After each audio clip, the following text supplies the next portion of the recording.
نصیحت فرمائی آپ نے اور ارشاد فرمایا کہ لوگوں دیکھو، جتنے بھی زمانے جاہلیت کے رسم و رواج، طرز طریقے، عقائد، بے بنیادی باتیں تھیں، ان تمام کو میں نے ختم کر دیا۔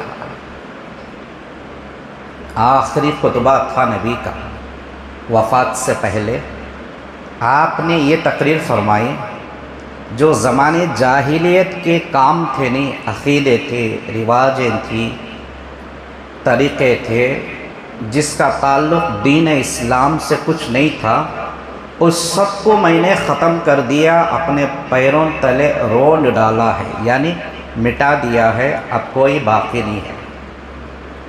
حضرت صلی اللہ علیہ وسلم نے نبوت والی 23 سالہ زندگی میں دین اسلام کو اپنی امت میں، لوگوں میں ایسے کام کیا اور ایسے آپ نے عطا فرمایا کہ آپ سے پہلے جتنی جہالت تھی، آپ آنے کے بعد ان تمام کو ختم کر دیا۔ یعنی یہ ایک موٹی بات سمجھ کر ہم ذہن میں بٹھا لیں کہ حضور صلی اللہ علیہ وسلم کے زمانے آخر میں اللہ کے نبی علیہ السلام نے تمام غلط عقیدوں کو، رواجوں کو، رسموں کو ختم کر کر چلے گئے، اب کوئی چیز باقی نہیں ہے۔ اسی موضوع پر میں نے سفر کے متعلق سے بیان گزشتہ جمعہ شروع کیا آپ کے سامنے، اسی تعلق سے چند باتیں عرض کرنے کا بھی ارادہ ہے۔ اب ہم سوچیں گے کہ 1500 سال پہلے یہ چیزیں ختم ہو گئی، لیکن آج بھی چل رہی ہیں۔ 1 2 10 20 نہیں، سینکڑوں کے ایسے عقیدے اور ایسے غلط رواج اور ایسے کام جو آج کے زمانے میں 1500 سال بعد میں بھی چل رہے ہیں۔ ایک بنیادی بات سے ہمیں ذہن میں یہ بات رکھ لیں کہ یہ جو رواج، یہ عقائد جو چل رہے ہیں نا 1500 سال سے، وہ مسلمان جو پکے مومن اور مسلمان جو دیندار، جو ایمان والے، جو اسلام والے، جو نبی کے غلام ہوتے ہیں، ان مسلمانوں کی طرف سے یہ چلا نہیں آ رہا ہے۔ منافق اور مشرک لوگ، یہودی اور نصرانی لوگ، اسلام کے دشمن، غیر مسلم لوگ، ان کی وجہ سے یہ سارے چیزیں پھیلتے آ رہے ہیں۔ افسوس کی بات یہ ہے کہ کم علمی اور نامعلوم کی وجہ سے بھولے بھالے مسلمان بھی ایسے عقائدوں میں مبتلا ہو چکے ہیں، جس کی وجہ سے اس کا نقصان ہمارے ایمان کا ہوتا ہے۔ اسلام کا کوئی نقصان نہیں ہے۔ بہت سارے بڑے عبادتیں کرے تو ہمیں اسلام کا زیادہ نام روشن بول بالا نہیں ہوتا۔ بہت سارے ہمیں برائیاں گناہ کرنے سے بھی اسلام میں فرق نہیں آتا۔ فائدہ ہمارا ہے، نقصان ہمارا ہے۔ اس کی خلاصے طور پر باتیں ہمارے سامنے دوسرے موضوع پر آ چکے ہیں۔ جو ایمان والے تھے ان کا حشر کیسا ہوا، جو غیر ایمان، اسلام کو نہیں مانتے تھے، ان کا ایمان نہیں تھا، یا پھر اسلام میں تھے تو اپنی مرضی سے غلط طریقے سے اسلام پر عمل کیے، تو ان ایسے لوگوں کا حشر کیا ہوا ہم سنے ہوئے ہیں۔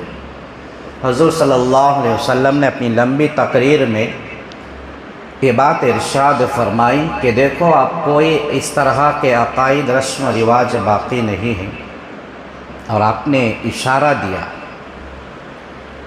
2 چیزیں میں آپ کے سامنے چھوڑے جا رہا ہوں، جو یہاں موجود ہیں ایسے لوگ بھی، اور جو غائبین ہیں، جو موجود نہیں ہیں، یہ پیغام ان لوگوں تک پہنچا دینا۔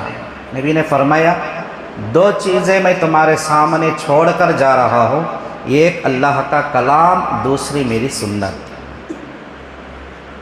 یہ دو چیزیں نبی ہمیں دے کر گئے، ایک اللہ کا کلام اور دوسرا اپنی سنت یعنی حدیث۔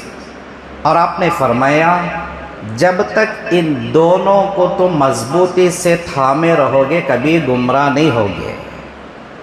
گمراہ کا مطلب یہی ہے کہ صحیح سمجھ سے باہر، ہمیں دین سمجھ میں نہیں آ رہا، اسلام ہمیں سمجھ میں نہیں آ رہا، ہمیں عقائد کا علم نہیں ہے، اب دنیا جیسے چل رہی ہے ہم ویسا چلنے کی سوچ رہے ہیں، دنیا جو رسم کر رہی ہے وہ رسم کو ہمیں بھی ادا کرنا سوچتے ہیں، دوسروں کا عقیدہ کیسا ہے وہ عقیدے پر میں بھی چلنا، وہ عمل کر رہے ہیں، اسے کہتے ہیں گمراہ ہونا، یعنی بھٹک جانا، صحیح دین سے بھٹک جانا، صحیح راستے سے بھٹک جانا۔ نبی علیہ السلام نے فرمایا قرآن اور حدیث تمہارے درمیان میں چھوڑے جا رہا ہوں، جب تک قرآن پر عمل کرتے رہو گے، جب تک احادیث پر عمل کرتے رہو گے، وہ مومن کبھی بھٹکے گا نہیں، کبھی وہ گمراہ نہیں ہوگا۔ اور جو قرآن سے ہٹ جائے گا اور جو حدیث سے ہٹ جائے گا، قرآن پر عمل نہیں کرے گا، حدیث کا کوئی علم معلوم نہیں کرے گا، تو ایسے لوگ گمراہ ہو جاؤ گے۔ گمراہ ہونے کے بعد انسان کے عقیدے بھی بدل جاتے ہیں، طریقے بھی بدل جاتے ہیں، سوچ بھی بدل جاتی ہے، اس کا چلن، اس کا اخلاق، اس کا اٹھنا بیٹھنا، اس کا بولنا سمجھنا سب کچھ بدل جاتا۔ جو انسان گمراہ ہو جاتا، جس کے پاس قرآن اور حدیث کا صحیح علم، اس کا معلومات اور اس کی سمجھ نہیں ہوتی، ایسے لوگ جو ہے بد عقیدے میں اور بد دین بن جاتے ہیں۔ یہی سلسلہ برسوں زمانے سے چلا آ رہا ہے۔ مسلمانوں کے خاندان، مسلمانوں کے برادری میں، مسلمانوں کے گھروں کے اندر بھی بہت سارے ایسے عقائد ہیں جس کے 1 2 3 نشانیاں، علامتیں میں نے گزشتہ جمعہ کھل کر کہا تھا۔ مہینوں کے تعلق سے، نحوست کے تعلق سے، جانور اور پرندوں کے تعلق سے، مکانات کے تعلق سے، شاید ہماری یہ بات سمجھ میں آ گئی ہوگی۔ بے شمار سینکڑوں طریقے کے عقیدے جس سے میں نے کہا اس کا نقصان ہمارا دینی نقصان ہوگا۔ اب دین ہمارا برباد ہو جائے گا تو مرنے کے بعد کیا ہوگا ہمارا حل؟ قبر کے اندر ہم مسلمان ہی نہیں ہیں۔ جو دین کے خلاف والے، جو دین کے اپنی سمجھ کا عمل کرنے والوں کا حشر ہوگا، اللہ تبارک و تعالی مسلمانوں کے ساتھ بھی وہی حشر کریں گے۔ غلط عقائد میں رہ کر مسلمان ایمان سے ہاتھ دھو بیٹھتا ہے، کچھ باقی اس کے پاس نہیں رہتا۔ ایسے ہی مختصر دوستوں بزرگوں، کئی عقائدوں میں سے ایک عقیدہ سفر کے مہینے کے شروع کے 13 دنوں کو لے کر مسلمانوں کے اندر بڑی زیادتی سمجھی جاتی ہے۔ اللہ ماشاءاللہ دیکھنے کے تعلق سے بہت سارے مسلمان ایسے عقیدوں سے بچے ہوئے ہیں، لیکن کچھ لوگ جس میں آج بھی مبتلا ہوئے ہیں، جاہل قسم کے، نادان قسم کے مسلمان بڑی زیادتی کرتے ہیں۔ ایک حدیث میں آپ کے سامنے رکھوں، اللہ تبارک و تعالی خود ارشاد فرماتا ہے کہ ابن آدم یعنی آدم کی اولاد مجھے گالی دیتی ہے۔ کون؟ اللہ بول رہا۔ حضور اکرم صلی اللہ علیہ وسلم نے اس کا خلاصہ فرمایا، اللہ نے ہمیں پیدا کیا آدم کے اولاد کو، وہی آدم کے اولاد، وہی انسان اللہ کو گالی دیتا ہے۔ حضور نے فرمایا کہ انسان اللہ کو گالی کیسے دیتا ہے؟ اللہ تبارک تعالیٰ فرماتے ہیں کہ میں زمانہ ہوں، میں وقت ہوں، میں دن اور رات کا تبدیل کرنے والا ہوں، اچھائی اور برائی میری وجہ سے آتی ہے، فیصلہ کرنے والا میں ہوں، سال کا بدلنے والا میں ہوں، دن رانے والا،